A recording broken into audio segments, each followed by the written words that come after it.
सुबह का समय था। बर्फ से ढका जंगल एक अजीब सी खामोशी में डूबा हुआ था। हवा में ठंडक की सरसराहट थी, लेकिन उस खामोशी को तोड़ रही थी सिर्फ एक आवाज, रागनार के भारी कदमों की। वो धीरे धीरे आगे बढ़ रहा था। पीठ पर लकड़ियां बंधी हुई थी, लेकिन उसके चेहरे पर बोझ और गहरा होता जा रहा था। उसके पीछे चल रही थी एरा, छोटी सी सुनहरी लोमड़ी, थोड़ी दूर, थोड़े डर के साथ। उसकी मासूम आंखों में सवाल थे, क्या इस पर भरोसा किया जा सकता है? बीती रात जो हुआ, उसने दोनों के बीच एक चुप लेकिन जरूरी डोर बांध दी थी। रागनार ने बिना बोले एरा की मदद की थी। शायद एरा ने पहली बार किसी दुश्मन की आंखों में इंसानियत देखी थी।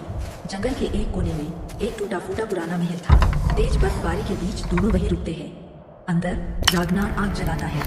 उसकी आंखों में थोड़ी राहत दिखती है, जैसे उसने अपने बीते कल को कुछ पलों के लिए पीछे छोड़ दिया हो। एरा, जो हमेशा चौकन्नी रहती थी, आज पहली बार बिना डरे उसके पास आकर बैठती है। उसके पैर में अब भी चोट है, लेकिन उसके कदमों में अब डर नहीं, समझ है।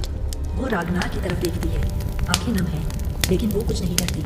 उन दोनों की आंखें मिलती है और बिना एक भी शब्द कहे सब कुछ कर देती है। लेकिन क्या शांति हमेशा रहती है? बाहर अंधेरे में कुछ परछाइयां की तरफ बढ़ रही है। एक गिरोह जो कभी रागनार के साथ हुआ करता था, अब उसी के खिलाफ हो गया है। उनके चेहरे पर नफरत है, आंखों में बढ़ने की आग। उन्होंने सुना था कि रागनार अब बदल गया है। उनके लिए ये बदलाव कमजोरी है, और वो कमजोरियों को जितना नहीं छोड़ते। मंदिर के बाहर से आवाजें आने लगती है। एरा चौंक जाती है। रागनार सिर्फ एक बार आसमान की ओर देखता है, जैसे अपने आप से कह रहा हो, ये मेरे कर्मों का हिसाब है। वो खड़ा होता है। उसकी आंखों में एक बार फिर वही पुरानी आग लौट आती है। एरा उसे देखती है, लेकिन इस बार डर से नहीं, समझ से। अब दरवाजे के उस पार कदमों की आहट और तेज हो चुकी है।